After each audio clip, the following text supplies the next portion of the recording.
check for live.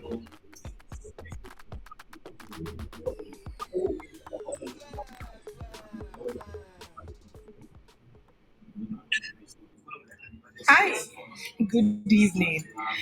So, tonight is special, and I'm so excited because the year is coming, gradually coming to an end. Christmas is around the corner, and you will not believe this. Tonight is the first time I'm going live on YouTube. How great is that? And another first is that tonight is the first night I'm actually broadcasting from a restaurant. So if you hear any of the sounds at the back end, please ignore them.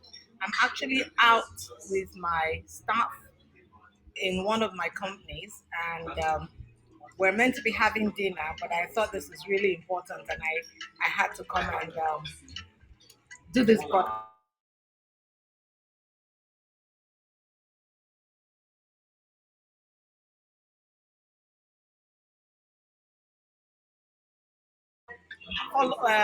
Get your friends to follow us, share our videos if you like them. Go to our YouTube channel, Enterprise Experts. Join and follow us on Facebook. Um, Go to our website, www.enterpriseexperts.com. Listen, there's so much happening and so much we're willing to give you for free for now, but it's only for a limited time. So get as many people as you can on board if you find any of our, broadcasts useful. So tonight, I have two very interesting questions, and I'm going to be addressing them. However, so I always promise that we'll address one question per episode, but because we're going to be away for the next 2 weeks, remember I said that last week we're not going to be broadcasting on the 28th and on the first Tuesday in January. So 2 weeks off, and you can join us the week after the second week in January. Okay. So there are two questions I have. The first question says, um, how do small businesses stay afloat in a bad economy? That's a very interesting question. How do small businesses stay afloat in a bad economy? Okay. Um, there are two ways I'm going to answer that. You know that there are two forces that contend for your business, right? So there is the external and there is the internal. The external is all the things that happen outside. Yeah, all the um, economic issues, what you should be doing with your business, what are the challenges, and all of that. And the internal is you as a person. So the first thing I'm going to address is the you factor, because for a business to succeed or fail is down to the owner. Some people, fade at the first sign of trouble. They have no level of staying power. They have no consistency. They have no, commitment, no skin in the game. They're not ready to do everything that it takes to keep their business going. They would run away at the first sign of, challenge. The first challenge they face, they're gone. Okay. Now, so the first thing I'm going to say to you is that you've got to be the kind of person that sees, that visualizes what it is that you're working towards, and you stay the course. You commit to it, you fight for it, you are willing to do whatever it takes that is legal to keep your business going. So it's down to you. Um, you've got to keep your energy levels up. You've got to keep motivated because nobody's going to motivate you. Remember that. You have to motivate yourself. You have to drive yourself. You have to stay positive. Challenges are a part of every business. Challenges will come. I assure you that one, you don't even need me to assure you, it's a given. Okay? So they would come. But it's how you react to, like I always say to people, look, things will get thrown at you. What marks you out is your reaction to those things, not whether those things will get thrown at you. Though they definitely will be. Okay, so then on the external factors, you've got to one, what's smarter? You've got to drive technology to do your work. You've got to use a lot of advertising. You've got to network. Networking can be both physical and virtual. You've got to reach out to the people you want to see your business. That's one. Second thing is that you've got to innovate. You've got to, keep people's interest. The third thing is you've got to outdo yourself with customer service. Customer service, you can't overemphasize the importance of customer service. Look, there is something called exceeding customer expectations. Learn to practice it. Don't meet, exceed. Always think what is the best way to show that, look, I am head and shoulders above my competitors. How do you outdo yourself? How do you, at every point in time, do better than the last time? Just think about this. Then you must manage your financials. You must have sound financial judgment, financial management. You must be very careful to ensure that your finances, you get them in order. You understand? You've got to get them in order. You can't spend more than you intend to because it looks good. You've got to have a plan. You've got to know how your revenues are coming. You've got to have 1, 2, 3, 5 year plan so that you know exactly when you expect the business to turn a profit. Okay? Then you must understand who or what your key revenue drivers are. You must understand that they're your customers, you must understand that they're your staff, and you must understand that they're your suppliers. So depending on what it is that you're doing, if you're in financial services, for instance, like we are, um, you must keep your key suppliers in your view, and you must keep your customers in your view. You must understand who they are and how they relate to your bottom line. Without your customers, you don't have a business. Without the people who supply the goods to meet your customer needs, guess what? You really don't have a business. So it must be a balance between all of these people and all of these factors. So as much as, and finally, I would say to you, as much as possible, reduce cost everywhere. What you can get cheaper somewhere else, get it cheaper.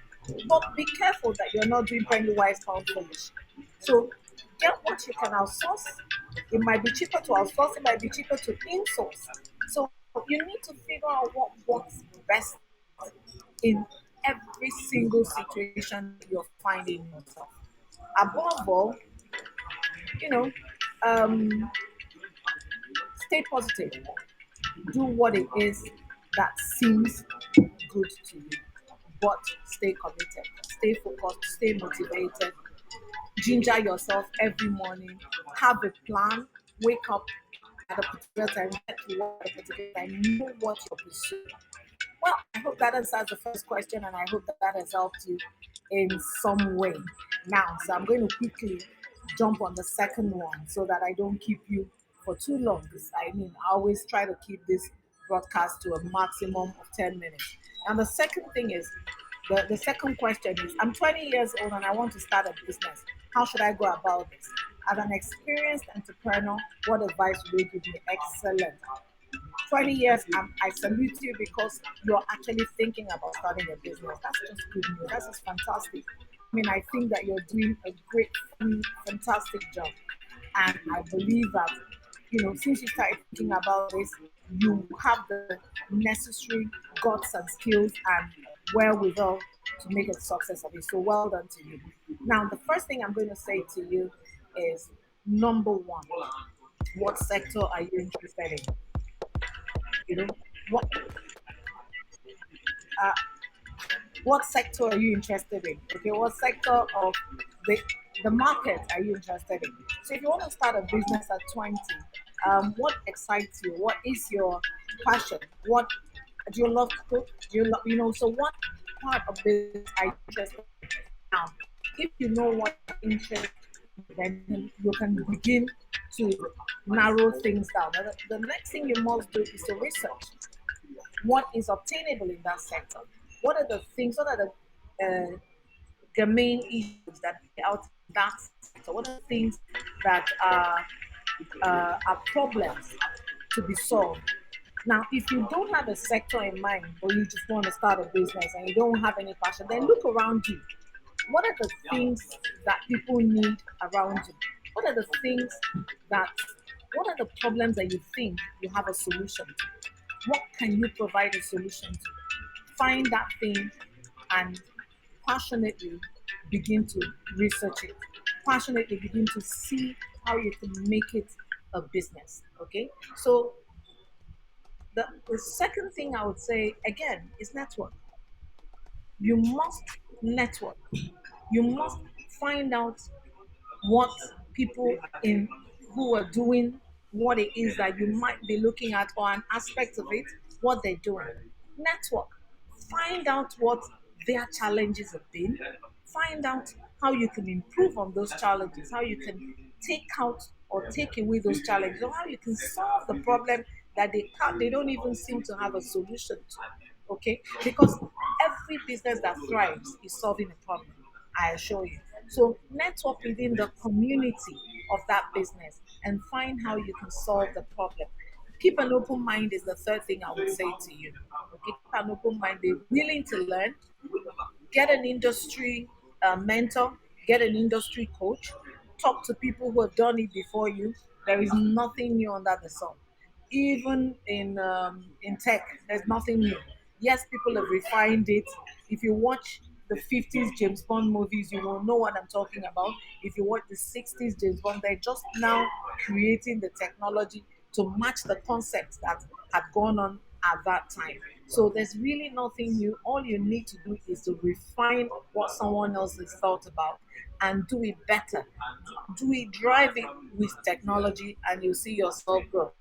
Then number fourth thing is you must keep an open mind. Like I said, keep an open mind, be humble, be teachable. Some people feel they know it all, even when you're trying to explain things to them as new entrepreneurs, they believe they know it all, they're not even willing to listen.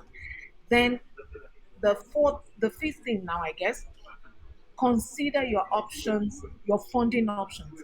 How do you want to fund the business? Is it from your personal resources, family and friends, or are you going to raise small equity, i.e., bring in other people, explain your concept to them, and try to get them to have a buy-in into what you want to do? Okay. Then if you need to work with people, assemble a fantastic team. Find people who have the passion, who have the drive, who are interested in what you're doing, and give them an opportunity, a partnership with you. And then finally, once you set out on your path, remember that customer care, customer service is at the heartbeat of every successful business. I hope that's helped you, and I look forward to hearing more about your business. But before I go, I want to do a shout out to one of my regular followers on this program. Her name is Stella. I don't know her, but I'm so excited at what you're doing, Stella, and I appreciate you. Thank you. You've sent my link to so many people. You've invited all your friends, and so many people have joined in. Stella, Uchechi, Nodi, I appreciate you. Thank you so much. And you guys do the same thing. Why don't you, let other people,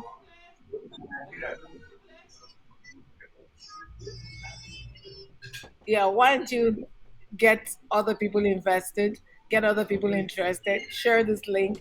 You know, remember that this was our very first YouTube broadcast, and I hope that it ministered to you in some way.